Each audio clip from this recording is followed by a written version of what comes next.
माझ्या समोर बायकोला आय लव्ह यू म्हणालास तर मला वाईट नाही वाटणार. नाही तसं नाही, मला जरा लवकर निघावं लागेल. Any problem? नैनाच्या एका मैत्रिणीचं एक्स्ट्रा मॅरिटल अफेअर होतं.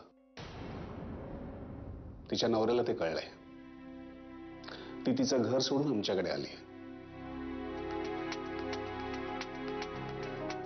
आणखी काय जाणून घ्यायचंय?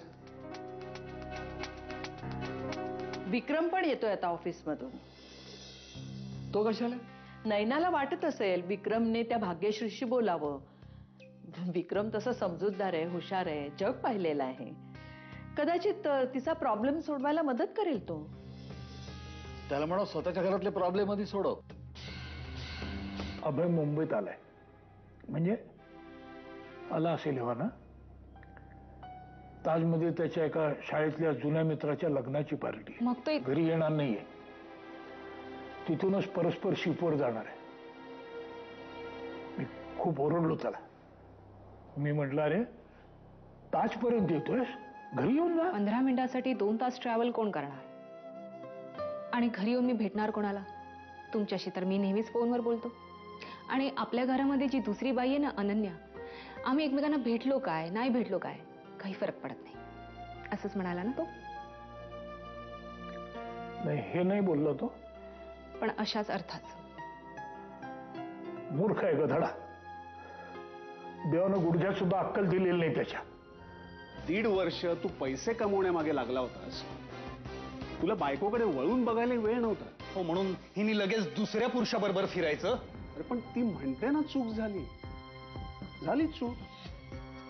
पण चूक माफ करण्यातच लग्नाचं यश असतं समरेश. वा विक्रम, खूप छान बोलतोस रे तू.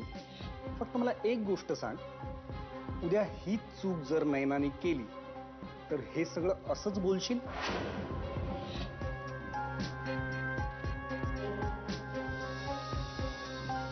मला सांग नैना, उद्या जर तुला कळलं की विक्रमचं बाहेर कुठेतरी किंवा त्याच्याच ऑफिसमधल्या एखाद्या मुलीशी त्याचं अफेअर आहे, तर काय करशील?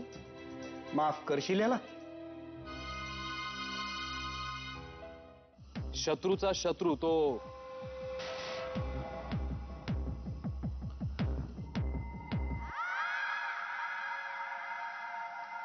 नेहमीच आपला मित्र नसतो.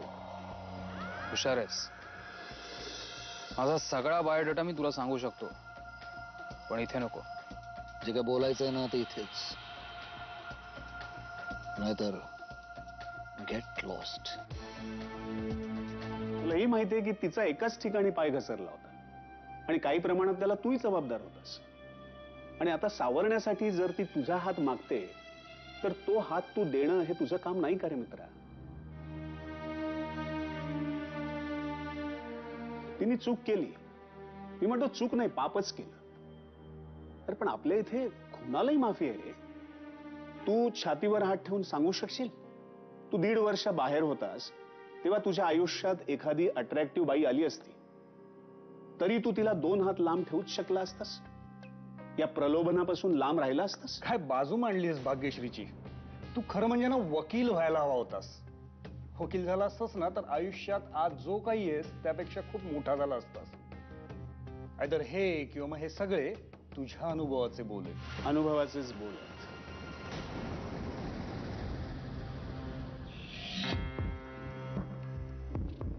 पण अनुभवाचे बोल बोलण्यासाठी त्या अनुभवातनच जावं लागतं असं नाहीये. समोरच्याचे अनुभव सुद्धा आपल्याला खूप काही शिकवून जातात. एकमेकांच्या चुका पोटात घालून एकमेकांना साथ दिली तरच या दुबळेपणावर मात करू शकतो. तो उद्या माझ्या हातूनही चूक घडू शकते. पण काही झालं तरी नैनावर असलेलं माझं प्रेम हे कालातीत सत्य आहे आणि काही झालं तरी ते बदलणार नाही.